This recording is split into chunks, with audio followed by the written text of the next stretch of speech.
മരിക്കുമെന്ന് ഉറപ്പായാൽ പിന്നെ കിടത്തിയിട്ട് എന്തിനാണ്? സിനിമകളിലും മറ്റും കേട്ട് പരിചയമുള്ള ഡയലോഗ് അല്ലേ? കിടന്ന് കിടന്ന് നരകിച്ച് മരിക്കാൻ താല്പര്യമില്ലാത്തവരാണോ നിങ്ങൾ? എങ്കിൽ നിങ്ങൾക്കിനി മുൻകൂട്ടി അക്കാര്യം എഴുതി വയ്ക്കാം. കൊല്ലം പാരിപ്പള്ളി മെഡിക്കൽ കോളേജിൽ പുതിയൊരു കൗണ്ടർ തുടങ്ങിയിട്ടുണ്ട്. ഇവിടെ വന്നാൽ നിങ്ങൾക്ക് ലിവിങ് വിൽ എഴുതി വയ്ക്കാൻ സാധിക്കും. ജീവിതത്തിലേക്ക് തിരിച്ചു വരാൻ സാധ്യതയില്ലെന്നുറപ്പായ രോഗാവസ്ഥയിൽ മെഡിക്കൽ സംവിധാനങ്ങളുടെ സഹായത്തോടെ മരണം നീട്ടിവെക്കേണ്ടെന്ന് ഇവിടെ എത്തി നേരത്തെ തന്നെ നിങ്ങൾക്ക് എഴുതി വയ്ക്കാം. ഇത്തരത്തിൽ നിങ്ങൾ ലിവിങ് വിൽ എഴുതി വയ്ക്കുകയാണെങ്കിൽ മരണം ഏതു രീതിയിൽ വേണമെന്ന് കുടുംബത്തിന് തീരുമാനിക്കാം. പാരിപ്പള്ളി മെഡിക്കൽ കോളേജിലെ പാലിയേറ്റീവ് കെയർ സെന്ററിന്റെ കീഴിലാണ് ഈ ഒരു ലിവിംഗ് വിൽ കൗണ്ടർ നമ്മൾ കഴിഞ്ഞ കേരളപ്പിറവി ദിനത്തിൽ, അതായത് നവംബർ 1-ാം തീയതി ആരംഭിച്ചത്.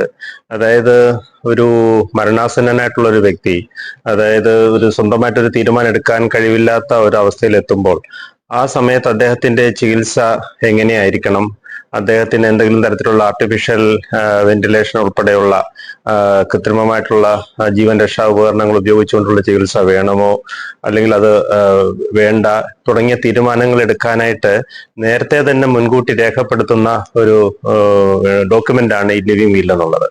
അതായത് പലപ്പോഴും നമുക്കറിയാം, മരിച്ചു കഴിയുമ്പോൾ അവകാശികൾ തമ്മിലും ബന്ധുക്കൾ തമ്മിലും ഒക്കെ പലതരത്തിലുള്ള തർക്കങ്ങൾ ഉണ്ടാകുന്നുണ്ട്.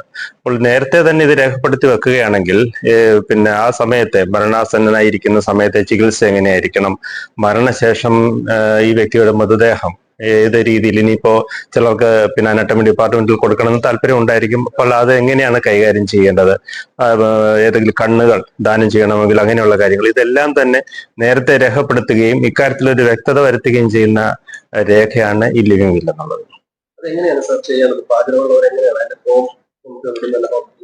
അത് ഇത് നമ്മൾ പിന്നെ നാഷണൽ ലെവലിലുള്ള ഒരു സംവിധാനമാണ്.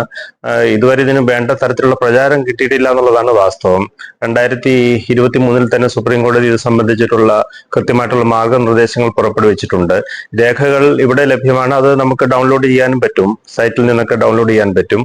അത് നമ്മൾ പൂരിപ്പിച്ച് നമ്മുടെ ഏറ്റവും അടുത്ത ബന്ധുവിനെ കൊണ്ട് അതിനകത്ത് സാക്ഷ്യപ്പെടുത്തണം, ഒപ്പിടിയിക്കണം. കൂടാതെ രണ്ട് സാക്ഷികൾ കൂടി അതിനകത്ത് സൈൻ ചെയ്യേണ്ടതുണ്ട്, ഒപ്പിടേണ്ടതുണ്ട്. കൂടാതെ ഇത് പണ്ട് നമുക്ക് 2023 മുൻപ് ഇതൊരു നോട്ടറി സർട്ടിഫൈ ചെയ്യണമെന്നുണ്ടായിരുന്നു. പക്ഷേ അതിനുശേഷം 23 ശേഷമുള്ള പുതിയ സുപ്രീം കോടതിയുടെ നിർദ്ദേശപ്രകാരം അത് കുറച്ചുകൂടി ലഘൂകരിച്ചിട്ടുണ്ട്.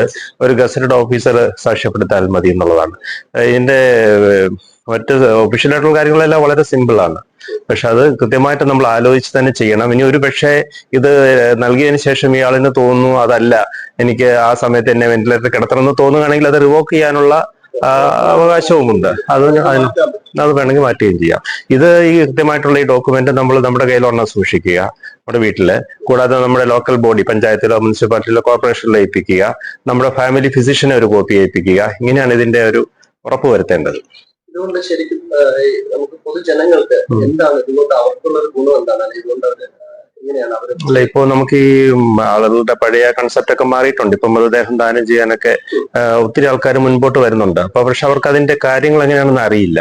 അപ്പോ തീരുമാനങ്ങൾ നേരത്തെ എടുത്തു വെച്ച് അത് രേഖപ്പെടുത്തുകയാണെങ്കിൽ പ്രത്യേകിച്ചും ഈ മരണശേഷവും ഒക്കെ ഉള്ള ചില ആശയക്കുഴപ്പങ്ങളൊക്കെ ഒഴിവാക്കാൻ പറ്റും. കാര്യങ്ങൾ കുറച്ചുകൂടി വ്യക്തമാകും. ഓരോരുത്തർക്കും അവരവരുടെ ജീവിക്കാനുള്ള അവകാശം പോലെ തന്നെ അന്തസ്സോടെ മരിക്കാനുള്ള അവകാശവും ഉണ്ടല്ലോ. അതിനെ നമ്മൾ സപ്പോർട്ട് ചെയ്യാന്നുള്ളതാണ് ഈ ഡോക്യുമെന്റ് കൊണ്ട്. സിമ്പിൾ ആയിട്ട് പറഞ്ഞാൽ ഇപ്പൊ ഒരു അവസാന നിമിഷത്തൊക്കെ ഒരു ഇപ്പൊ ഡോക്ടേഴ്സ് ഒക്കെ ഇനിയിപ്പോ മരണം തന്നെ ഉള്ളൂ. അതെ അതെ അതെ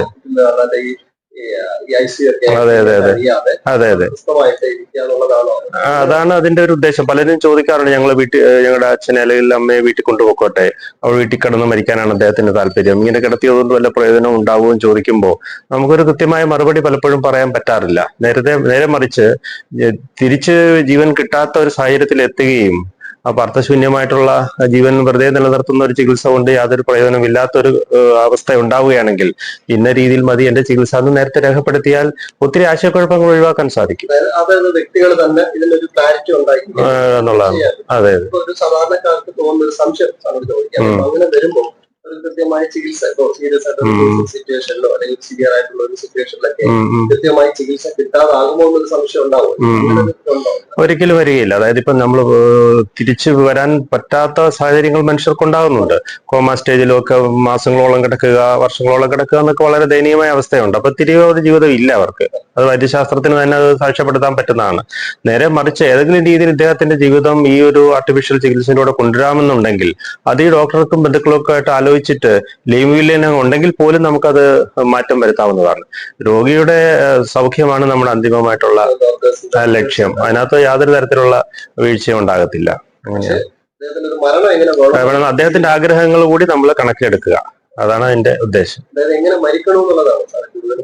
അല്ല, എങ്ങനെ മരിക്കും എന്നുള്ളതല്ല, മരണസമയത്തെ അല്ലെങ്കിൽ മരണാസന്നനായിരിക്കുന്ന സമയത്തെ ചികിത്സ എങ്ങനെയായിരിക്കണം. അനാവശ്യമായിട്ട് വെന്റിലേറ്ററിൽ കിടത്തുന്ന അവസ്ഥ ഉണ്ടാകുക, അല്ലെങ്കിൽ ആവശ്യമില്ലാതെ IV ഫ്ലൂയിഡ്സ് ഒക്കെ കൊടുക്കുക, ആവശ്യമില്ലാതെ ഡയാലിസിസ് ചെയ്ത്, ആവശ്യമില്ലാതെ എന്നല്ല, ദീർഘനാളായിട്ട് ഇങ്ങനെ ഡയാലിസിസ് ചെയ്തുകൊണ്ടിരിക്കുക, അങ്ങനെയുള്ളൊരു ജീവിതം എനിക്ക് വേണ്ട എന്നൊരാളിന് തീരുമാനിക്കാനുള്ള അവകാശമുണ്ട്. അതാണ് ഇതിനകത്ത് നമ്മൾ ലക്ഷ്യമിടുന്നത്. എന്റെ ജീവന്റെ അവകാശി ഞാനാണെന്നുള്ള ആ ഒരു കാര്യത്തെ അങ്ങനത്തെ സാഹചര്യത്തില് അദ്ദേഹത്തിന് ചിലപ്പോൾ അത് പറയാൻ പറ്റണമെന്നില്ല. ഇല്ല, അതെ, തീരുമാനം എടുക്കാൻ പറ്റാത്തൊരു സ്റ്റേജിൽ എത്തുമല്ലോ ഓരോ വ്യക്തിയും അവസാന നിമിഷങ്ങളിൽ. അപ്പോ അദ്ദേഹത്തിന് പറയാൻ പറ്റത്തില്ല. അപ്പൊ ബന്ധുക്കൾക്കും ആശയക്കുഴപ്പം, എന്ത് വേണം, ഡോക്ടർ ഒന്ന് ചോദിക്കുന്നു, വെന്റിലേറ്ററിൽ കിടത്തണോ വേണ്ടയോ എന്ന് ചോദിക്കുന്നു, എന്താ ചെയ്യേണ്ടത്. പക്ഷെ നേരത്തെ ഡോക്യുമെന്റ് ചെയ്ത് വെച്ചിട്ടുണ്ടെങ്കിൽ അതനുസരിച്ച് ചെയ്യാമല്ലോ. അതാണ് അതിന്റെ ഇത് അവയർനെസ് ആയിട്ട് ആളുകളിലേക്ക് കുറച്ചുകൂടി എത്തേണ്ടതുണ്ട്. അതെ, ഉണ്ട്. ഇത് പുതിയ ആശയമാണ്. ഇതുമായി ബന്ധപ്പെട്ട ഒത്തിരി ബോധവൽക്കരണ ക്യാമ്പുകളും മീറ്റിങ്ങുകളും പരിപാടികളും ഒക്കെ ഇവിടുന്ന് നടക്കുന്നുണ്ട്. പാലിയേറ്റീവ് കെയർ യൂണിറ്റിന്റെ കീഴിലെ ഡോക്ടർ യാദവ്, മെഡിക്കൽ കോളേജിന്റെ സൂപ്രണ്ട് ഡോക്ടർ, പിന്നെ രാജേന്ദ്രൻ സാർ, ഇവരൊക്കെയാണ് ഇതിന്റെ പുറകിൽ പ്രവർത്തിച്ചുകൊണ്ടിരിക്കുന്നത്. ഒരുപാട് പേര് രജിസ്റ്റർ ചെയ്ത് കഴിഞ്ഞു. അതെ, 87 പേരോളം രജിസ്റ്റർ ചെയ്തു. അതെ. അപ്പൊ ആളുകൾക്ക് ആ ഒരു താല്പര്യം ഉണ്ടെന്നുള്ളതാണ് അതിന്റെ. മറ്റേ മെഡിക്കൽ കോളേജുകളിലേക്ക് ഉണ്ടാകാൻ സാധ്യതയുണ്ട്, തീർച്ചയായിട്ടും ഉണ്ട്. ഇപ്പൊ തന്നെ നമ്മൾ സമീപകാലത്ത് ഉണ്ടായിട്ടുള്ള സംഭവങ്ങളൊക്കെ നമുക്ക് അറിയാമല്ലോ. ഇതൊരു വളരെ ആക്റ്റീവായിട്ട് ചിന്തിക്കേണ്ട, ചർച്ച ചെയ്യേണ്ട ഒരു വിഷയം തന്നെയാണ്, ഒരു സംശയവുമില്ല.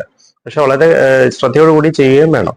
അതാണ് എന്റെ കാര്യം. ഏതെങ്കിലും ഒരു വിഷയം പ്രത്യേകിച്ച് പറയാനുണ്ടോ? അതായത് ഇപ്പൊ ഒരു മരണത്തിന് ശേഷം ഉണ്ടായ ബന്ധുക്കള് തങ്ങളുടെ മൃതദേഹം ദാനം ചെയ്യുന്നത് സംബന്ധിച്ചും ഒക്കെ വ്യക്തതയില്ലായ്മ ഉണ്ടായിട്ടുണ്ട്. ഒരു മകൻ പറയുന്നത് ദാനം ചെയ്യണമെന്ന് അച്ഛൻ പറഞ്ഞിരുന്നു, ഒരു മകൻ പറയുന്നില്ല, അങ്ങനെയൊന്നും പറഞ്ഞ് ഞാൻ അറിഞ്ഞില്ല, ഇങ്ങനെ ചെയ്യണം എന്ന് പറയുന്നു. അങ്ങനെയൊക്കെ വരുമ്പോഴത്തേക്ക് ഒരു വ്യക്തത കുറവ് വരുന്നുണ്ട്.